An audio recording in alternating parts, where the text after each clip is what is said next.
Je n'avais que 18 ans lorsque mon patron m'a brisé le fémur lors d'un de ses abus. Mais ce qu'il ignorait, c'est que cette fracture douloureuse allait devenir le point de départ de ma vengeance. Bonjour à tous, je m'appelle Dolores, mais tout le monde m'appelle Mamie Dodo. J'ai 71 ans et je suis née ici, à Limoges, en 1953.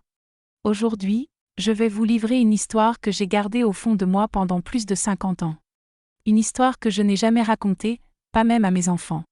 Avant de commencer, je vous demande de vous abonner à cette chaîne, Mémoire de grand-mère, et de liker cette vidéo. J'aimerais aussi savoir d'où vous suivez mon récit et combien d'enfants ou petits-enfants vous avez. Cela me ferait chaud au cœur. Tout a commencé en 1971. Je venais d'avoir 18 ans et il fallait que je travaille pour aider ma famille. Mon père était mort l'année précédente, victime d'un accident sur un chantier, et ma mère était seule avec moi et mes 3 frères cadets. La pension qu'elle recevait couvrait à peine le loyer de notre petite maison dans le quartier des Portes Ferrées. « Dolores, tu es l'aînée », me disait ma mère en retenant ses larmes. « J'ai besoin que tu m'aides à faire vivre cette famille. » Je comprenais. À 18 ans, j'avais déjà compris que la vie des pauvres n'était jamais facile. Je suis partie frapper aux portes des boutiques du centre-ville, cherchant un emploi. À chaque fois, on me répondait qu'il fallait de l'expérience, ou qu'on cherchait quelqu'un de plus âgé, plus fiable. Je commençais à perdre espoir lorsqu'une voisine m'a parlé de l'usine Saint-Joseph. Là-bas, ils embauchent les jeunes filles, m'a-t-elle dit. C'est du travail dur, mais ils paient chaque mois. L'usine Saint-Joseph se trouvait dans la zone industrielle, un grand bâtiment gris où l'on fabriquait des textiles pour toute la région. Je me souviens encore de l'odeur forte de teinture et de colle qui collait aux vêtements et aux cheveux des ouvrières. Je suis arrivée un lundi matin de mars 1971, nerveuse, portant ma plus belle robe, une bleu marine que ma mère avait cousue pour moi. À l'accueil, un homme d'humeur maussade m'a fait attendre. « Monsieur Raoul va vous recevoir maintenant », a-t-il dit après une heure. Monsieur Raoul était le propriétaire de l'usine, un homme d'une quarantaine d'années, grand, aux cheveux noirs soigneusement peignés et la brillantine luisante sur le côté. Il portait un costume malgré le froid de mars et parlait comme s'il rendait service au monde entier. « Alors, vous voulez travailler ici, mademoiselle ?» m'a-t-il demandé, me détaillant de la tête aux pieds d'un regard pesant qui m'a mise très mal à l'aise. « Oui, monsieur, j'ai vraiment besoin de ce travail, ai-je répondu. « De l'expérience, vous n'en avez pas, n'est-ce pas ?» Il a pris mes mains dans les siennes, prétendant les examiner, mais il a insisté bien trop longtemps. « Des mains si douces ne connaissent pas le travail dur », a-t-il murmuré. J'ai frissonné, mais j'avais besoin de ce travail. « J'apprends vite, monsieur Raoul. Je suis travailleuse, vous verrez, ai-je dit. » Il a esquissé un sourire étrange. « Je vais vous donner une chance. Vous commencerez au secteur emballage. Le salaire est modeste, mais vous travaillerez 6 jours par semaine, de 7 heures du matin à 6 heures du soir. » C'était peu, mais c'était tout ce qu'il y avait. J'ai accepté sans hésiter. « Une chose importante », ajouta-t-il en se levant pour venir de mon côté du bureau. « Ici, j'apprécie les employés dévoués qui savent reconnaître la générosité du patron. Vous me semblez être une fille intelligente. » Je n'ai pas tout compris, mais j'ai hoché la tête. J'avais besoin de ce travail. Le lendemain, j'ai commencé. L'usine comptait environ 200 employés, principalement des jeunes femmes comme moi. Nous travaillions dans un immense hangar rempli de machines bruyantes et suffocantes. Mon rôle consistait à emballer les tissus qui sortaient des machines, à les plier soigneusement et à les ranger dans des cartons. Le premier jour, les autres filles ont été gentilles, m'expliquant comment faire le travail, où se trouvaient les toilettes, où déjeuner. « Tu as l'air d'être quelqu'un de bien », m'a dit Conception, une jeune femme de 20 ans qui travaillait à côté. « Mais fais attention avec monsieur Raoul. »« Attention ? Comment ça ?» Elle a regardé autour d'elle pour s'assurer que personne n'écoutait. « Il a des manies avec les nouvelles, surtout les jolies filles comme toi. »« Quel genre de manies ?» ai-je demandé. Elle a haussé les épaules, un air triste sur le visage. « Tu vas vite le découvrir. Surtout, n'accepte jamais d'aller seule dans son bureau, particulièrement après les heures de travail. » J'ai été inquiète, mais j'ai pensé que peut-être les filles exagéraient. Monsieur Raoul avait été poli avec moi et m'avait donné du travail quand personne d'autre ne le faisait. Peut-être qu'elle se faisait des films. La première semaine s'est bien passée. J'arrivais à 7 heures pile et travaillais sans relâche jusqu'à 18 heures. Le travail était fatigant, mais j'étais heureuse de pouvoir ramener de l'argent à la maison. « Comment ça se passe là-bas, ma fille ?» demandait ma mère tous les soirs. Ça va, maman. Le patron a l'air quelqu'un de bien. Si j'avais su ce qui allait arriver, jamais je n'aurais dit ça. La deuxième semaine, Monsieur Raoul a commencé à passer plus souvent dans mon secteur. Il vérifiait la qualité du travail et s'arrêtait toujours plus longtemps à ma table qu'aux autres. Vous vous adaptez bien, Dolores, disait-il, posant sa main sur mon épaule. J'aime les employés dévoués comme vous. Sa main restait plus longtemps que nécessaire. Parfois, il se tenait juste derrière moi, respirant dans mon cou pendant que j'emballais les tissus. Monsieur Raoul a l'œil sur toi, m'a averti Conception pendant le déjeuner. J'ai déjà vu ça, mais il n'a rien fait de mal. Pas encore, a-t-elle soupiré. Dolores, un conseil, s'il t'appelle dans son bureau, emmène quelqu'un avec toi. Invente n'importe quelle excuse, mais n'y va jamais seul. La troisième semaine, la situation a commencé à empirer.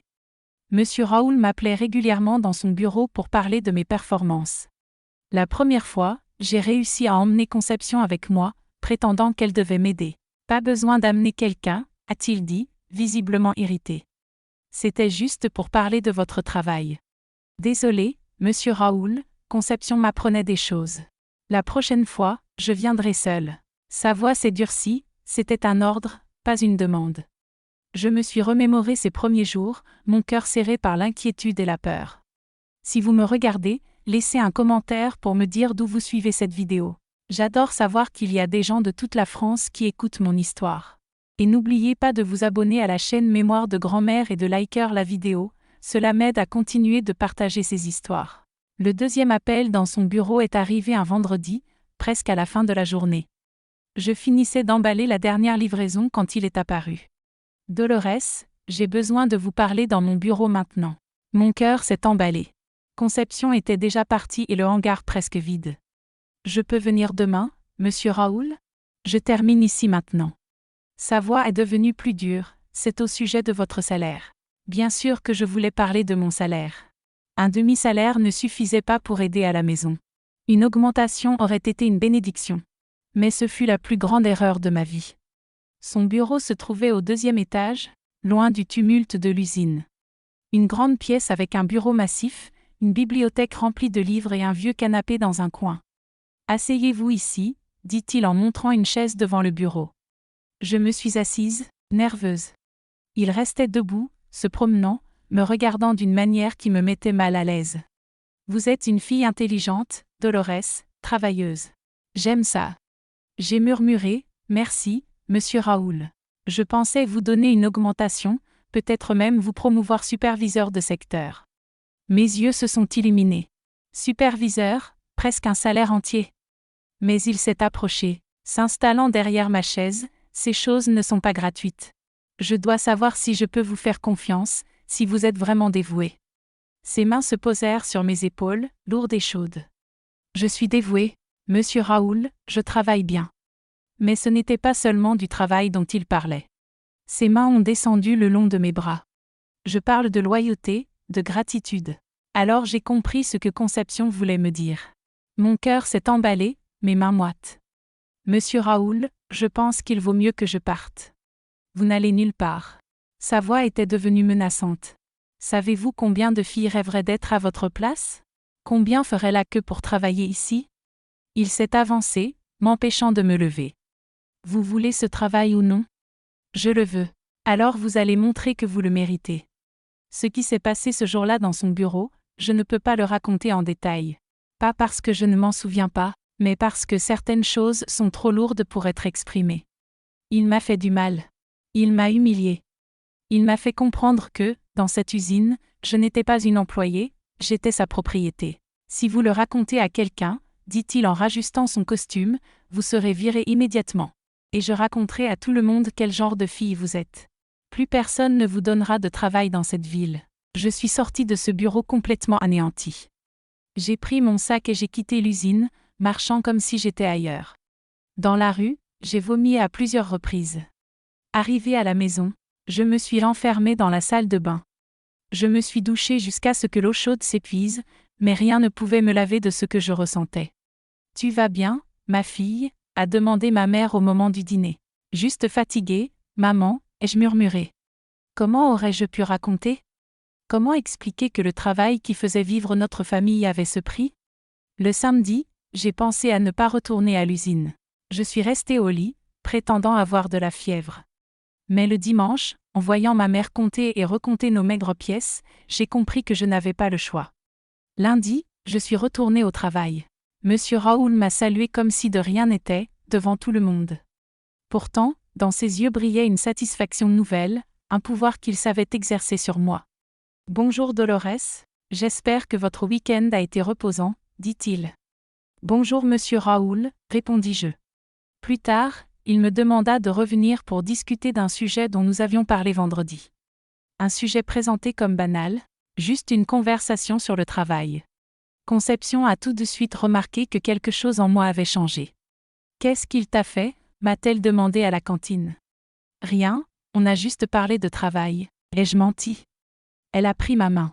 « Je sais reconnaître une fille qui a été passée par là, ça se lit sur le visage, » murmura-t-elle. Au milieu du brouhaha de la cantine, j'ai craqué. Les larmes ont coulé alors que je me souvenais de ses menaces. Si je parlais, je serais renvoyée. « Et tu y crois ?» me demanda Conception. « Je ne peux pas perdre ce travail, ma famille en a besoin, » ai-je chuchoté. Elle a soupiré profondément. C'est comme ça qu'il opère. Il prend les filles qui n'ont pas d'autre choix.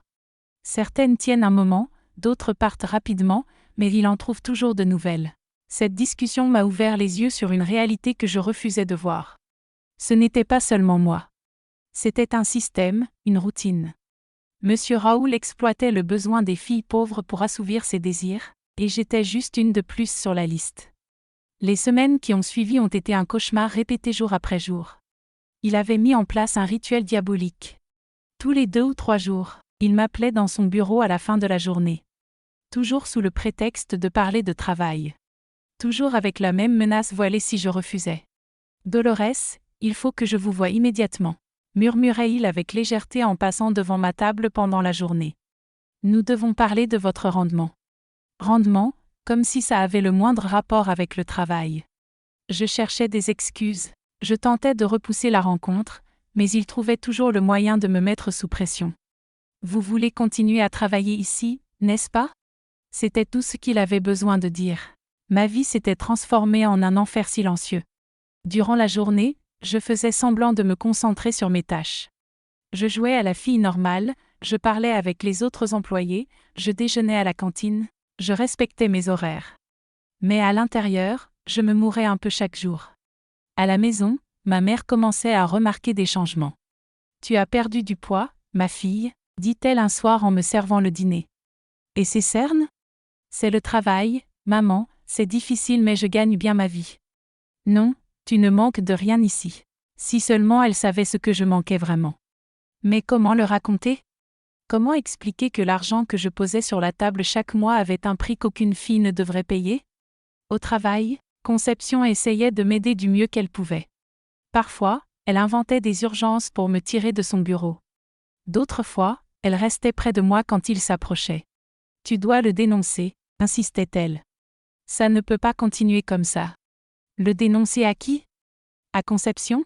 Il est le propriétaire de l'usine et connaît toutes les personnes influentes de la ville. À la police?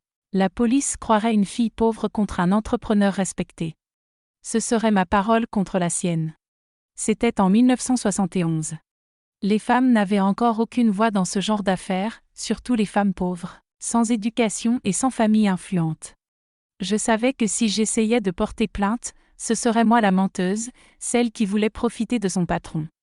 Les abus devenaient de plus en plus violents et humiliants. Monsieur Raoul osait tout, sa cruauté grandissait avec l'impunité. En mai, il a verrouillé la porte du bureau. « Pour plus d'intimité dans nos conversations », dit-il en souriant d'un air répugnant. « Intimité » ce mot me donnait des nausées. C'est à ce moment que mes cauchemars ont commencé. Je me réveillais au milieu de la nuit, en sueur froide, convaincue qu'il était dans ma chambre. J'avais perdu l'appétit, du poids, et même l'envie de vivre. « Dolores, tu n'as pas l'air bien », dit ma mère un matin de juin. « Tu ne serais pas malade ? » ?»« Ça va, maman ? » ?»« Non, ça ne va pas du tout. Je vais prendre rendez-vous chez le médecin. »« Pas la peine, maman, c'est juste de la fatigue. » Comment expliquer que ma maladie n'avait pas de remède en pharmacie, que ce qui me rongeait de l'intérieur ne se voyait sur aucun examen? Au travail, j'essayais de me rapprocher des autres filles pour voir si quelqu'une vivait la même chose. J'ai réalisé que je n'étais pas seule à souffrir de ma paranoïa. D'autres filles étaient aussi convoquées pour parler avec Monsieur Raoul. Il y avait Marlene, 19 ans, arrivée quelques mois après moi. Je lisais dans ses yeux la même peur qui me rongeait.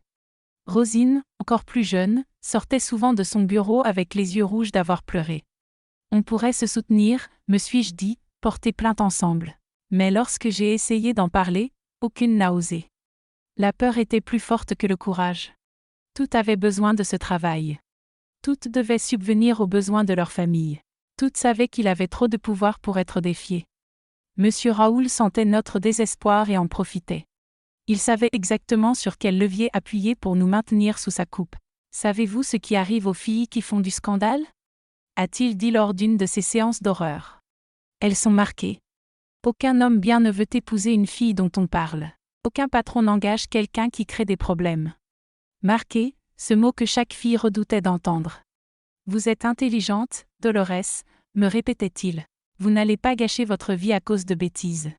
Bêtises, c'est ainsi qu'il appelait ces violences. En juillet 1971, les choses ont empiré. Monsieur Raoul a commencé à m'appeler non seulement en fin de journée, mais aussi à l'heure du déjeuner. Pour avancer notre conversation, disait-il. Cela signifiait que je restais sans manger, les 50 minutes de pause englouties dans son bureau. Je retournais ensuite au travail l'après-midi, affamée, douloureuse, prête à mourir. Les autres filles ont commencé à remarquer.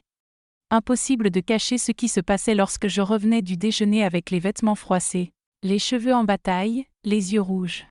Dolores, tu ne peux pas continuer ainsi, m'a averti Conception. Tu vas finir par devenir folle.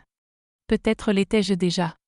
J'ai commencé à avoir des hallucinations, entendre des voix, voir Monsieur Raoul même lorsqu'il n'était pas là. La peur constante me détruisait de l'intérieur. En août, il est passé à un niveau supérieur.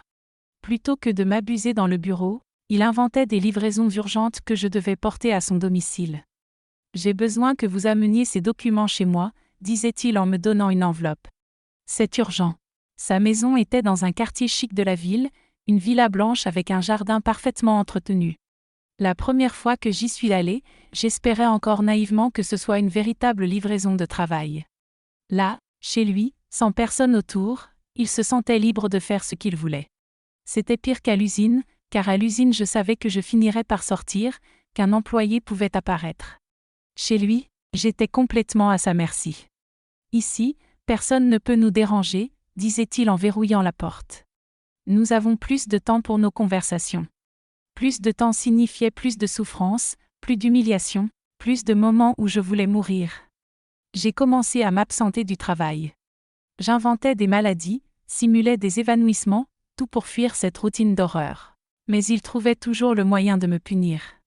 Une employée absente trop souvent ne peut pas toucher son salaire complet, m'a-t-il dit, en déduisant 2 jours de mon paie. J'espère que vous comprenez. Je comprenais parfaitement. C'était une autre façon de me contrôler, de m'enfermer dans cette situation. En septembre, un événement a failli me faire tout abandonner. Ma mère a découvert les déductions sur mon salaire et est venue me questionner. Dolores, pourquoi ton salaire est-il plus bas ce mois-ci ? J'ai manqué quelques jours, maman. J'étais épuisée, brisée à l'intérieur et à l'extérieur.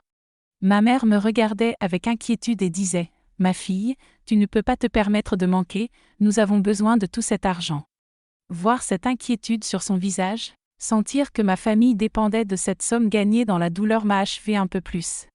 Je me trouvais coincée dans un cercle infernal. Il me fallait ce travail pour nourrir ma famille, mais pour le garder, je devais subir ses abus et me plier à ses désirs. À cette époque, l'idée de fuir me traversait l'esprit chaque jour. Quitter Limoges, partir n'importe où, recommencer à zéro. Mais comment ? Je n'avais ni argent, ni repères, ni amis ailleurs. Monsieur Raoul percevait mon désespoir et semblait s'en nourrir. Il devenait de plus en plus violent, plus cruel, comme si ma détresse le stimulait. Un après-midi d'octobre, il m'a regardé et a demandé « Vous pensez à partir ? Oubliez cette idée. Vous m'appartenez maintenant. » Appartenance, le mot résonnait comme une chaîne autour de moi, comme si j'étais devenu un objet, une propriété. Et si vous tentez de fuir, je vous poursuivrai. J'ai des contacts partout. Vous ne trouverez aucun travail dans aucune ville si je ne le permets pas. Sa menace était tangible. Des hommes comme lui avaient du pouvoir, de l'influence, et un réseau capable de détruire une vie en un seul appel. En novembre 1971, presque un an après avoir commencé à travailler à l'usine, j'étais à bout. J'avais perdu 15 kilos. Un ulcère apparaissait à cause du stress et des pensées sombres me hantaient. C'est alors que son arrogance et sa soif de pouvoir ont provoqué l'erreur qui allait tout changer. Un vendredi de fin novembre, il m'appela comme toujours dans son bureau, mais quelque chose avait changé. Il était agité, plus violent, et je sentais l'odeur de l'alcool sur son haleine. « Aujourd'hui, vous allez apprendre une leçon », me dit-il en me poussant plus fort que d'habitude. Ce qui s'est passé ce jour-là a été pire que tout ce que j'avais vécu. La douleur que j'ai ressentie était inimaginable. Un craquement sec a retenti, comme une branche que l'on brise, et une douleur fulgurante m'a traversée. Ma jambe droite venait de se briser. Le fémur était complètement cassé. Monsieur Raoul s'est figé, le visage blême de peur. « Taisez-vous » cria-t-il en essayant de couvrir mes cris, mais il sortait malgré tout. La douleur irradiait de ma jambe à tout mon corps, chaque mouvement devenait insoutenable. J'avais l'impression que j'allais m'évanouir, que je mourrais sur place.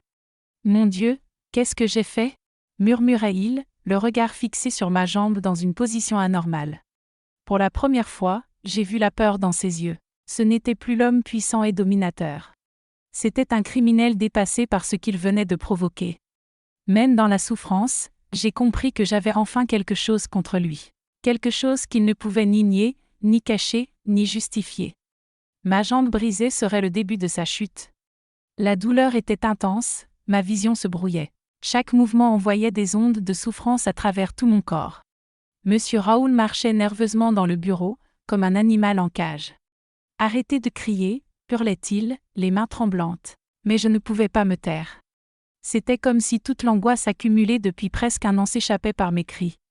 Il tenta de me couvrir la bouche. « Écoutez, c'était un accident » prétendait-il. « Vous êtes tombé, vous avez glissé. » Malgré la douleur, j'ai compris immédiatement son stratagème.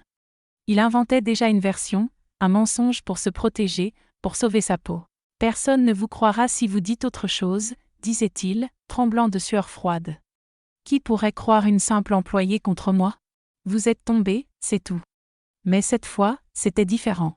Il y avait des preuves physiques qu'il ne pouvait nier. Une jambe brisée n'était pas quelque chose que l'on pouvait effacer ou prétendre inexistante. Les médecins poseraient des questions, les infirmiers prendraient des notes, il y aurait des dossiers, des traces tangibles de ce qui s'était passé. Pour la première fois, j'ai vu la peur authentique dans ses yeux. L'homme qui m'avait terrorisé pendant des mois sentait qu'il avait dépassé une limite dangereuse. Je pouvais lire dans son expression le désespoir de celui qui sait qu'il ne peut plus tout contrôler. « Je vais vous emmener à l'hôpital », dit-il en tentant maladroitement de me soulever. « Nous inventerons une histoire », ajouta-t-il. « Vous êtes tombé dans l'escalier de l'usine, vous vous êtes cogné la jambe. C'est tout. » Lorsque ses mains ont essayé de me déplacer, la douleur a été si violente que j'ai perdu connaissance quelques secondes. À mon réveil, j'étais allongé dans sa Peugeot noire, celle qu'il utilisait pour se rendre au travail. Pendant le trajet, il ne cessait de répéter la version que nous devions tenir. Vous descendiez les escaliers, vous avez glissé, vous vous êtes cogné la jambe contre la marche en fer. Accident du travail, rien de plus. Chaque chaos de la route amplifiait l'agonie dans ma jambe. Je sentais mes os et mes muscles se déchirer à chaque vibration. Pourtant, au milieu de cette douleur insupportable, une petite partie de mon esprit calculait, observait, commençait à planifier. Nous sommes arrivés à l'hôpital Saint-Vincent. Monsieur Raoul m'a porté à l'intérieur en criant aux infirmiers « Aidez-nous !» Mon employée est tombée, elle s'est cassé la jambe. Ils m'ont emmené en urgence, à toute vitesse, dans une salle d'examen. Docteur Antoine, un homme d'environ 50 ans, s'approcha et commença à examiner ma jambe, tandis que les infirmiers essayaient de me calmer. « Comment c'est arrivé ?» demanda-t-il en touchant délicatement la fracture. J'ai croisé le regard de monsieur Raoul, debout à la porte, le visage crispé, le fixant comme pour m'intimider. C'était le moment que j'attendais, la chance de tout révéler, de dire la vérité enfin. Mais même avec la jambe brisée et la certitude qu'il avait franchi toutes les limites, la peur restait ancrée.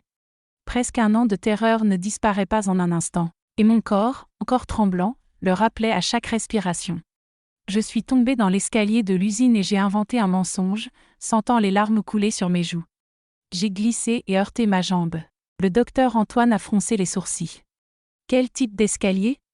En fer, très dur, a répondu rapidement monsieur Raoul. C'est pour ça que la douleur était si vive. Le médecin continuait son examen, mais quelque chose en lui trahissait son doute.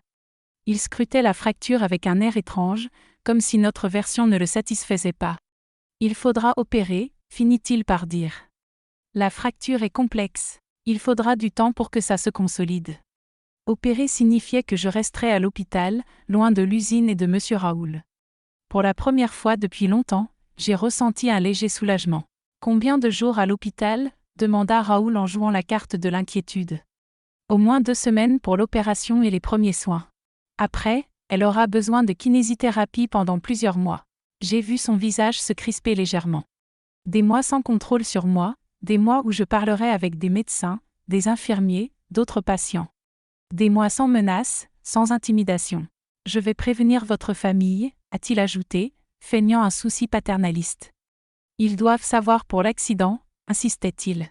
Quand il est sorti passer un coup de fil, le docteur Antoine s'est penché vers moi.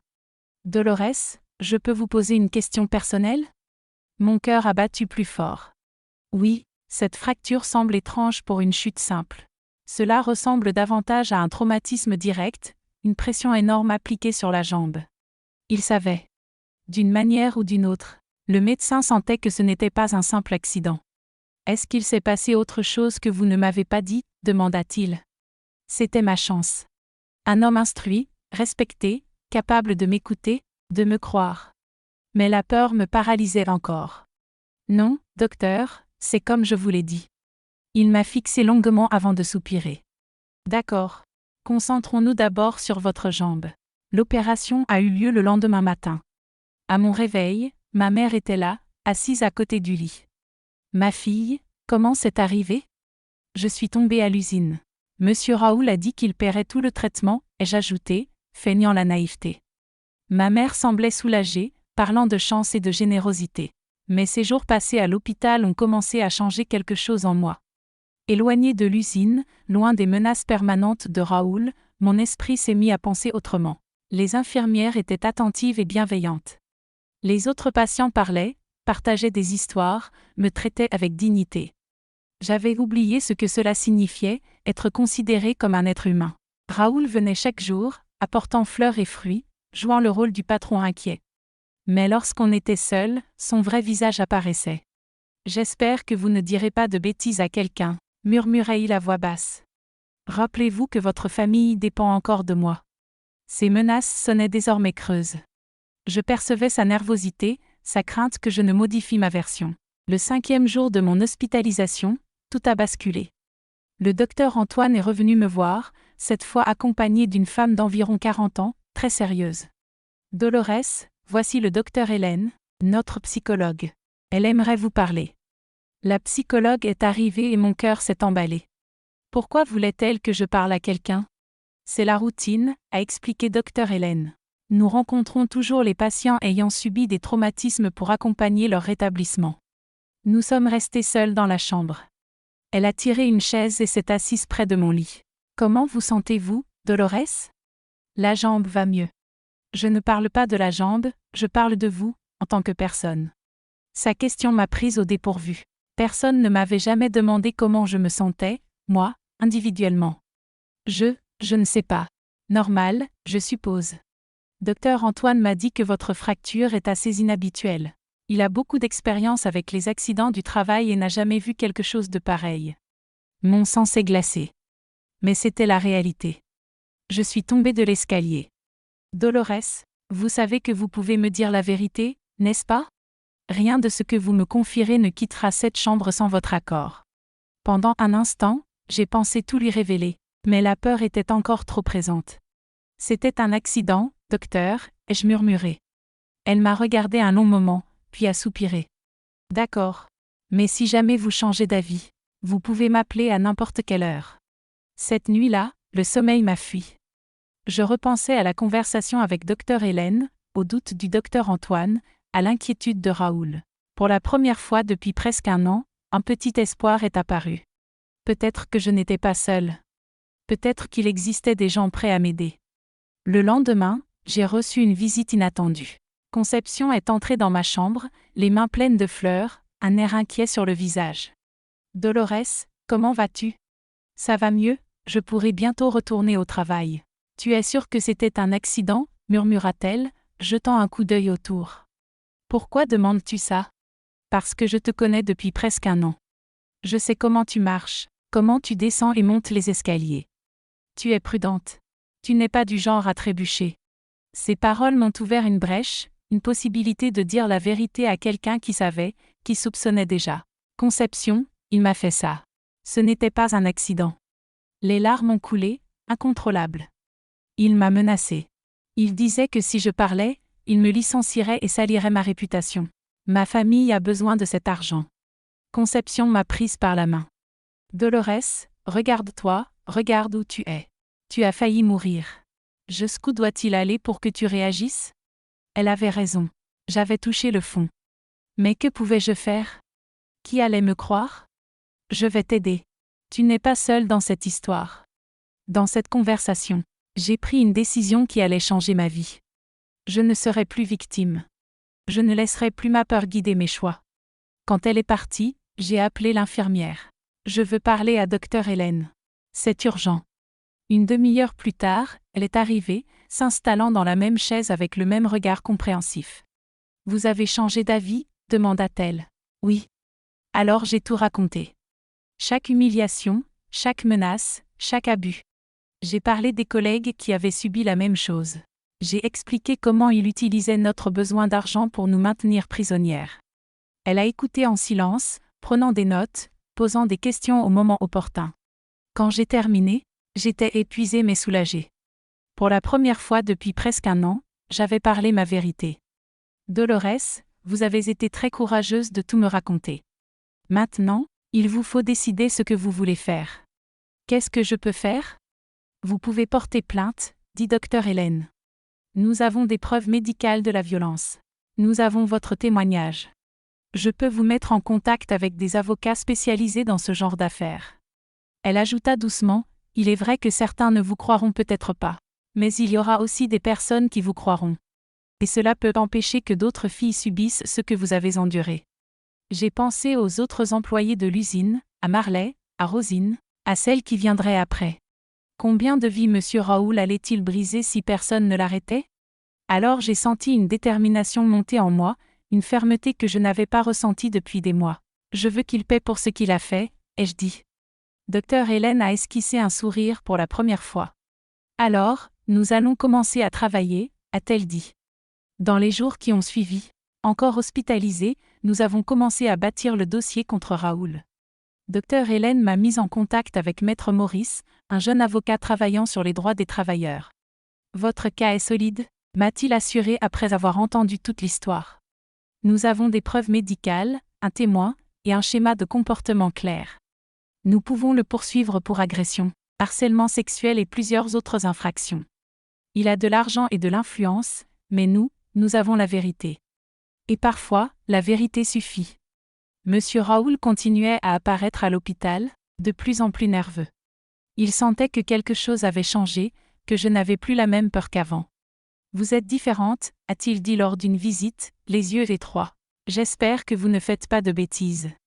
Je ne fais pas de bêtises, ai-je répondu, le regardant droit dans les yeux. Je fais justice. J'ai vu son visage pâlir. Il savait que j'avais parlé, que je ne me laisserais plus intimider. Vous ne savez pas à qui vous vous attaquez, a-t-il murmuré, furieux.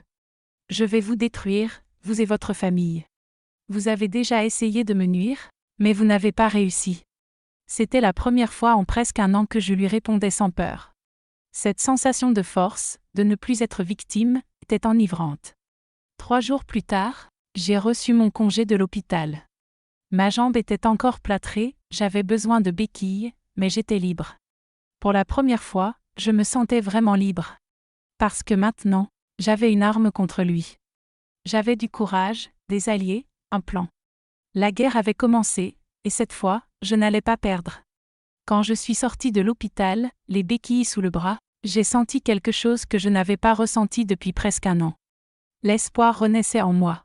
Ma jambe me faisait toujours souffrir, mais mon esprit se sentait plus léger. Pour la première fois depuis mes débuts dans cette usine maudite, j'avais un plan. Maître Maurice m'avait expliqué chaque étape dans les moindres détails.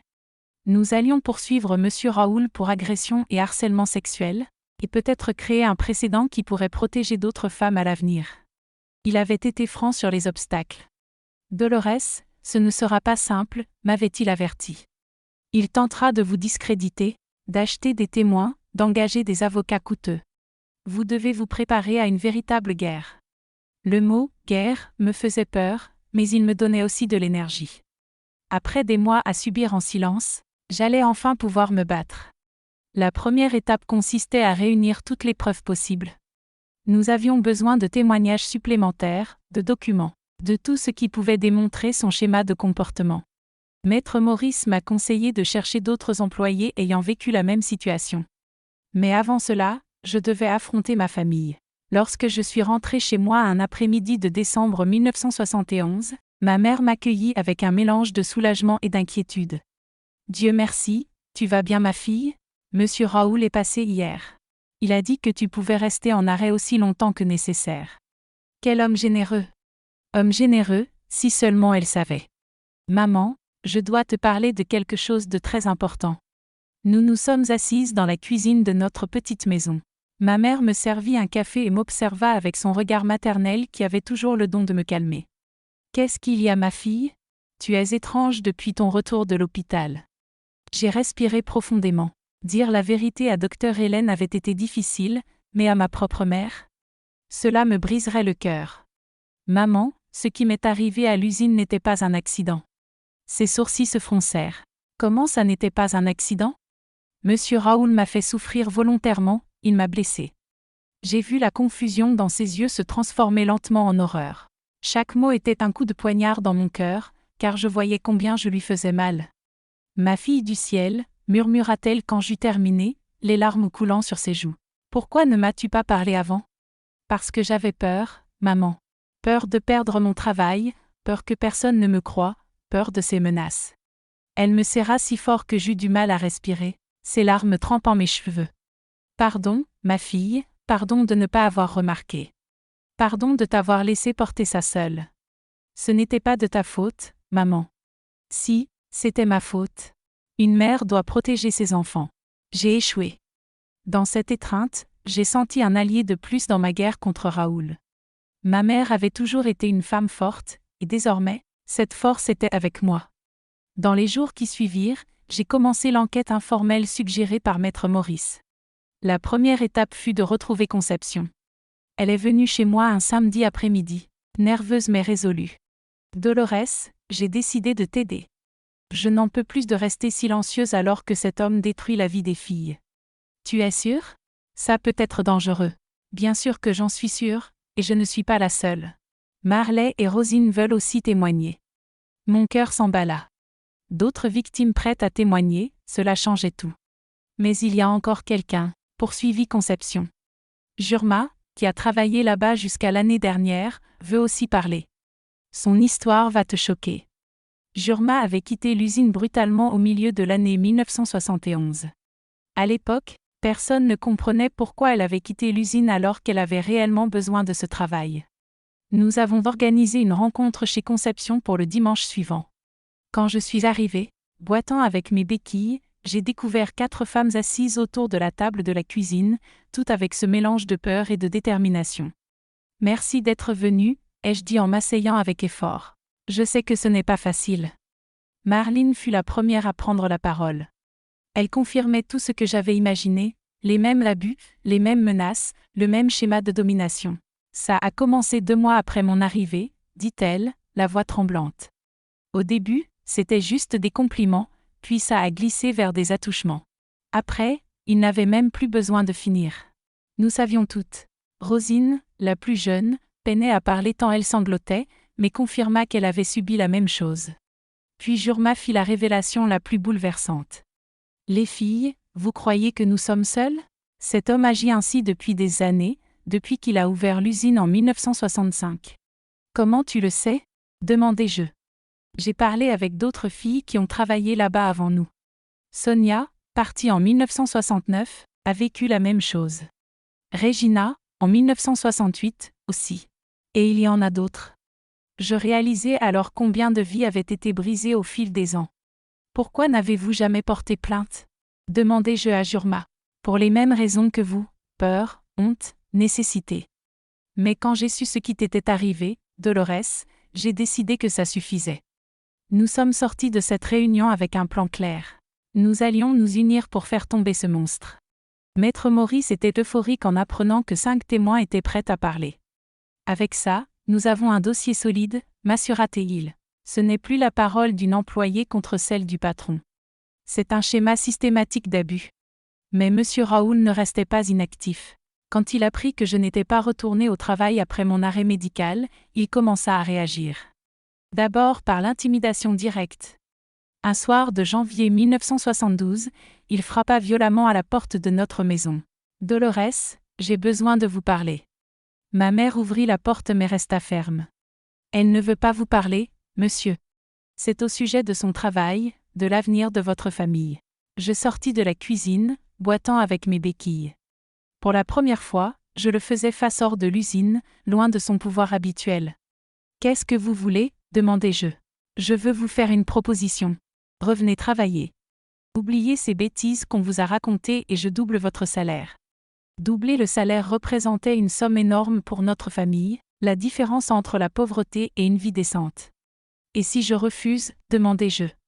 Sa menace était claire. « Alors les choses deviendront difficiles pour vous et votre famille. » Mais je n'étais plus la fille terrorisée d'il y a un an. « Je n'accepte pas, » dis-je en le fixant droit dans les yeux. « Et si vous vous approchez encore de ma famille, j'appelle la police. » Il devint rouge de colère mais ne put rien faire, ma mère et les voisins étaient là. « Vous allez le regretter, » murmura-t-il avant de partir. Dans les jours suivants, les représailles commencèrent. D'abord, il a commencé par répandre des rumeurs sur moi dans le quartier. On disait que j'étais menteuse, traînée, que j'essayais de faire chanter un homme honnête. « Ignore ces ragots », me conseillait ma mère. « Ceux qui te connaissent savent qui tu es. » Mais ces murmures faisaient mal. Voir des voisins, qui me connaissaient depuis toujours, chuchoter à mon passage était douloureux. Puis sont venues les menaces économiques. M. Raoul avait une influence considérable dans le commerce local et commença à faire pression sur les fournisseurs pour qu'ils cessent de vendre à crédit à ma famille. « Désolé, Madame Marie », dit un jour le propriétaire de l'épicerie à ma mère. « Je ne peux plus faire de carnet pour vous. »« Pourquoi, Monsieur Jean ? Nous avons toujours payé à temps. » Ordre supérieur. Monsieur Raoul utilisait son pouvoir économique pour nous étrangler financièrement. Maître Maurice m'avait préparé à ce genre de manœuvre. C'est typique, m'expliqua-t-il. Quand des hommes puissants se sentent menacés, ils exploitent toutes les ressources à leur disposition. En février 1972, nous avons enfin déposé la plainte. Maître Maurice avait tout préparé avec précision, témoignages des victimes, rapports médicaux, preuves du schéma de comportement. Le procès provoqua un scandale dans toute la ville. À Limoges, rien de tel ne s'était jamais produit. Une employée poursuivant son patron pour harcèlement sexuel était complètement inédit. Les journaux locaux couvrirent l'affaire avec prudence. Une employée accuse un entrepreneur d'agression, titrait le journal du centre. La réaction fut immédiate et violente. Une partie de la population se rangea du côté de M. Raoul. Après tout, c'était un entrepreneur respecté. Il créait des emplois et fréquentait l'église. « Cette fille est opportuniste », murmura une dame à la pharmacie. « Elle veut profiter d'un homme bien. » Mais d'autres commencèrent à s'interroger. D'autres femmes se reconnurent dans notre lutte, même si elles ne l'admettaient pas ouvertement. M. Raoul engagea le meilleur cabinet d'avocats de la ville. Maître Candimande, réputé pour défendre les entrepreneurs dans les affaires de travail, prit l'affaire. Sa stratégie fut claire dès le début, démoraliser les victimes.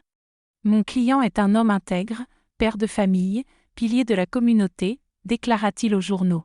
Il est victime d'une tentative d'extorsion de la part d'une employée mécontente. La première audience fut fixée pour mars 1972. Maître Maurice m'avait préparé à tout. « Ils vont essayer de vous détruire moralement », m'avertit-il. « Ils questionneront votre réputation, votre vie privée. Ils tenteront de vous faire passer pour une menteuse. »« Je suis prête, répondis-je. »« Vous êtes sûr ?» insista-t-il. « Une fois que ça commence, il n'y a plus de retour. Vous serez exposé publiquement et devrez revivre chaque détail. Je pensais aux autres filles encore à l'usine, à celles qui viendraient après.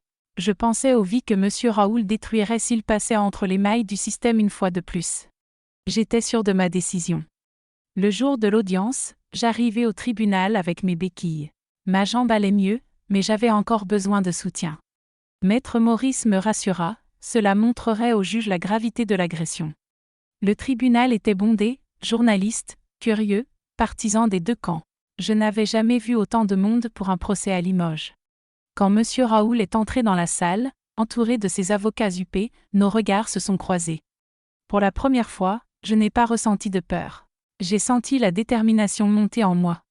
Maître Candimande commença comme prévu, tentant de discréditer notre affaire. « Monsieur le Président, déclara-t-il, nous sommes face à une tentative d'extorsion claire.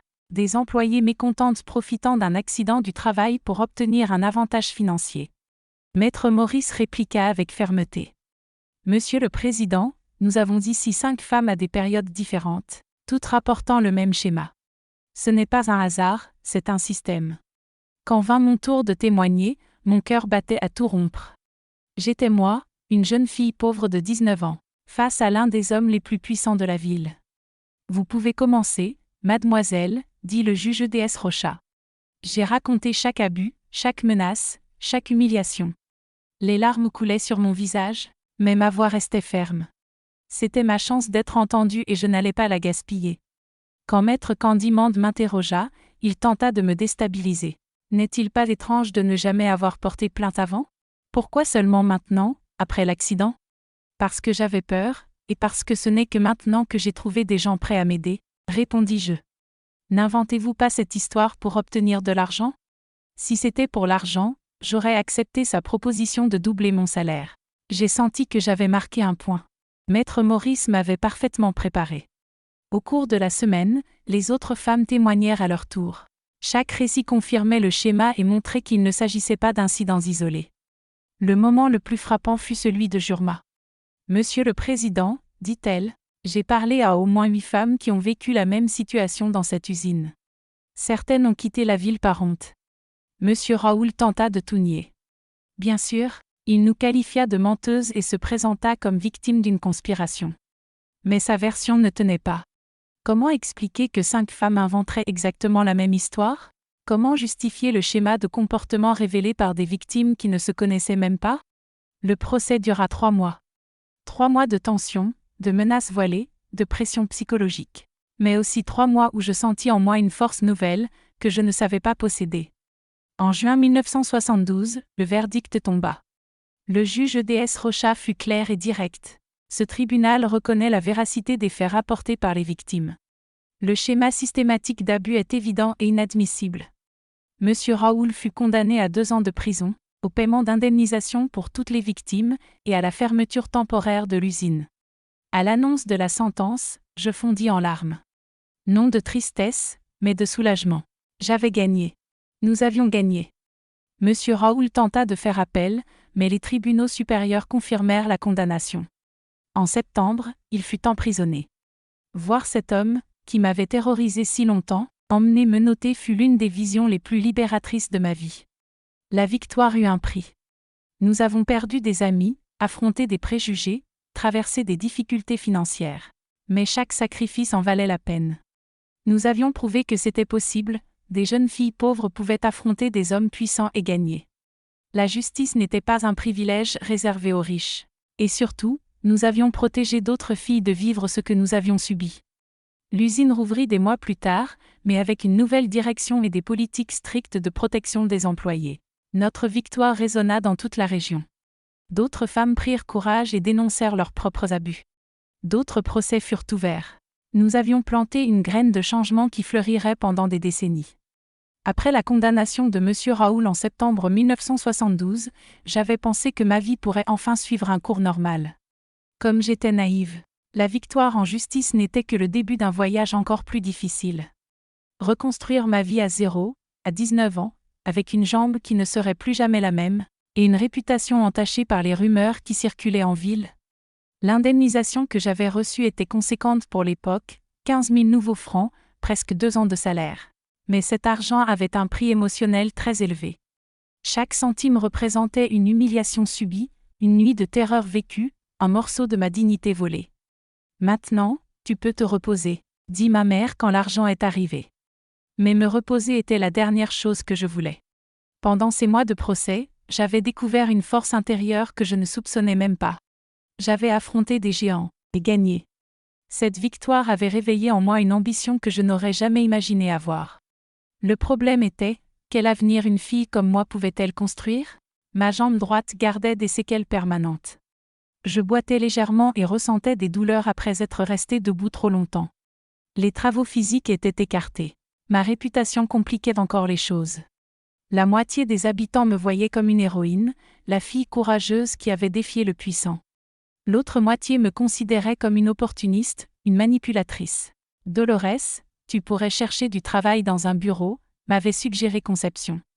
Avec ton intelligence, tu serais parfaite pour du travail administratif.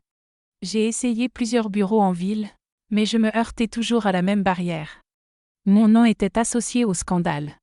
Beaucoup d'employeurs craignaient d'embaucher quelqu'un qui faisait des histoires. Désolé, mademoiselle, disait le gérant d'un bureau comptable, notre entreprise privilégie la discrétion. Nous ne pouvons pas prendre de risques. Risques, comme si lutter pour mes droits était un défaut de caractère. C'est alors qu'un événement inattendu changea complètement le cours de ma vie. Maître Maurice, mon avocat, m'offrit une proposition qui allait tout transformer. Dolores, vous avez un talent naturel pour l'organisation et la communication. Je l'ai vu pendant tout le procès. Que diriez-vous de travailler avec moi ? Travailler comment, maître ? Demandai-je, intriguée et inquiète. Comme assistante juridique.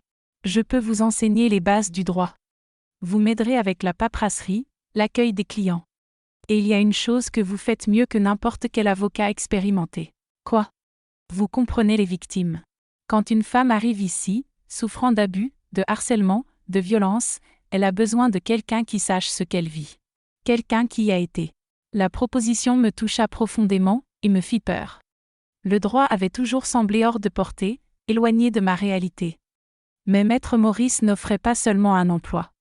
Il m'offrait un but. Mais je n'ai pas assez d'études, murmurai-je. Les études, on peut les obtenir. Vous avez quelque chose de beaucoup plus rare, l'expérience de la vie et le courage de l'utiliser au bénéfice d'autres personnes. J'ai accepté la proposition en octobre 1972. Mon premier jour au cabinet fut terrifiant. Moi, une fille à peine sortie du collège, entourée de livres de droit, de codes et de procès complexes. Mais Maître Maurice fut patient. Il m'apprit à organiser les documents, rédiger des requêtes simples, recevoir les clients. Et j'ai découvert que j'avais un talent pour ça. Le plus important, quand des femmes victimes de violences arrivaient au cabinet, je réussissais à établir une connexion qu'aucun avocat homme ne pourrait créer. Elle nous comprend, ai-je entendu une cliente dire à une autre. Ce n'est pas seulement professionnel, c'est personnel. En janvier 1973, Maître Maurice fit une autre proposition révolutionnaire. Dolores, que diriez-vous de passer le bac en candidat libre, finir le lycée à 20 ans, et ensuite, avec le bac, envisager des études de droit ? Étudier le droit. L'idée me semblait absurde. Une fille pauvre, fille d'ouvrier mort, victime d'abus sexuels, étudiant le droit ? Ça n'existait pas dans mon monde, mais la graine était plantée. J'ai commencé les cours du soir en mars 1973, après le travail. De 8h à 17h au cabinet, puis cours de 19h à 22h. Ma jambe me faisait souffrir à la fin de chaque journée, mais mon esprit, lui, était plus actif que jamais. J'ai découvert que j'adorais étudier, que j'apprenais vite. Tu es différente, commenta ma mère quelques mois plus tard. Différente, déterminée, le mot juste. Pour la première fois de ma vie, j'avais des objectifs clairs. Je voulais apprendre. Comprendre profondément le droit. Utiliser mes connaissances pour aider d'autres femmes. En 1974, quelque chose changea ma perspective sur l'avenir. Une cliente entra au cabinet dans une situation qui me fit revivre mes propres traumatismes. Sandra, 18 ans, abusée par son patron dans la boutique où elle travaillait. L'histoire était terriblement similaire à la mienne. Il a dit que si je raconte, il répandra que je suis une traînée, sanglota-t-elle. Ma famille a besoin de mon salaire. C'était comme me regarder dans un miroir du passé. La même manipulation, la même peur, le même sentiment d'être piégé. Sandra, dis-je en lui tenant la main, je sais exactement ce que vous vivez. Ça semble impossible, mais vous pouvez vous en sortir. Je lui racontai mon histoire. Je vis ses yeux s'illuminer d'espoir en comprenant qu'elle n'était pas seule, qu'une autre avait traversé le même enfer et en était sortie. Vous pensez vraiment que je peux gagner? J'en suis certaine. Et je vais vous aider. Le cas de Sandra fut mon premier en tant qu'assistante principale. Maître Maurice me donna liberté totale pour enquêter, collecter les témoignages et préparer la stratégie. Nous découvrîmes que son patron suivait le même schéma que M. Raoul. D'autres employés avaient été victimes, mais tout avait peur de parler. J'ai appliqué la même tactique, réunir les victimes, montrer qu'elles n'étaient pas seules, construire un dossier solide basé sur le schéma de comportement. En 6 mois, non seulement l'agresseur fut condamné, mais Sandra obtint un accord financier qui lui permit de déménager et de recommencer sa vie. Merci, me dit-elle le jour de la sentence. Vous m'avez sauvée. À ce moment, j'ai compris mon vrai but dans la vie. Ce n'était pas seulement survivre à mes traumatismes, mais les transformer en un outil de libération pour d'autres femmes. Je finis le bac en décembre 1974, avec d'excellentes notes. Maître Maurice organisa une petite fête au cabinet pour célébrer. Maintenant vient la partie sérieuse, dit-il, le concours d'entrée en faculté de droit. Le concours de 1975 fut l'une des expériences les plus difficiles de ma vie. Moi, 22 ans, en compétition avec des jeunes de classe moyenne ayant bénéficié de cours privés coûteux, d'écoles prestigieuses et de bibliothèques à la maison, je n'avais jamais étudié autant. Je me levais à 5 heures du matin pour réviser avant le travail. À midi, au lieu de manger, je continuais à lire. Le soir, après le dîner, j'étudiais jusqu'à minuit. Ma mère s'inquiétait de mon obsession. « Ma fille, tu vas tomber malade, me disait-elle. Maman, c'est ma seule chance. Si je ne réussis pas cette année, je n'aurai peut-être plus jamais le courage d'essayer. » Le jour de l'examen arriva en décembre 1975. Je me souviens de chaque détail de cette matinée, la nervosité, les mains moites, la sensation que tout mon avenir reposait sur ces quelques heures. L'examen était difficile, mais j'avais l'impression de m'en être bien sortie, surtout en dissertation. J'y parlais de justice sociale et de droits des femmes, des sujets que je connaissais non seulement en théorie, mais aussi en pratique. Le résultat tomba en février 1976. Quand je vis mon nom sur la liste des admis, je fondis en larmes devant l'université. J'avais réussi. Une fille pauvre, victime d'abus, boiteuse, avait réussi le concours d'entrée en droit dans l'une des meilleures universités du Limousin. Félicitations, me dit un collègue admis. Vous avez dû beaucoup étudier. Si seulement il savait que j'avais étudié non seulement les livres, mais aussi la vie, de cette salle de torture chez Raoul, aux audiences du tribunal, jusqu'à l'université. Le premier jour de cours fut en mars 1976. En entrant dans la salle, pleine de jeunes bien habillés et confiants, je me sentis étrangère à cet endroit. « Vous allez vraiment étudier le droit ?» demanda un collègue en regardant mes vêtements simples. Je pensais que vous étiez femme de ménage. Ces mots me blessèrent, mais me motivèrent encore plus. J'allais prouver que j'avais ma place ici, autant que n'importe lequel d'entre eux. La faculté fut un défi constant. Beaucoup de professeurs étaient préjugés envers les étudiants plus âgés, surtout les femmes. Certains collègues me considéraient comme une curiosité, la fille pauvre qui avait eu la chance de rentrer. Mais j'avais un avantage qu'ils n'avaient pas, l'expérience réelle. Quand nous étudions le droit pénal, je comprenais le fonctionnement des tribunaux. Quand nous voyions le droit du travail, j'avais vécu dans ma chair les relations abusives de pouvoir. Votre participation en cours est toujours très riche, me dit un professeur de droit civil. Vous apportez une perspective différente. Perspective différente, une façon polie de dire que j'avais appris le droit dans la vraie vie avant de le lire dans les livres. Pendant 5 ans, j'ai continué à travailler avec Maître Maurice. Cours le matin, travail l'après-midi, études le soir. Chaque semestre me rapprochait de mon objectif. En 1978, en 3e année, un événement marqua profondément mon parcours. Une professeure de droit de la femme, matière optionnelle suivie par peu d'étudiants, m'appela pour parler. « Dolores, j'ai su votre histoire, votre combat. Avez-vous déjà pensé à vous spécialiser en droit des femmes ? » « Comment ça, professeur ? La France est en train de changer. Les femmes gagnent plus d'espace, plus de droits. Nous allons avoir besoin d'avocats qui comprennent ces questions, non seulement théoriquement, mais par l'expérience. La suggestion a planté une graine en moi. J'ai commencé à étudier plus profondément les droits des femmes, la législation du travail, les cas de discrimination et de violence. J'ai découvert que ce qui m'était arrivé se passait avec des milliers de femmes dans toute la France, et que très peu avaient le courage ou les conditions pour défendre leurs droits.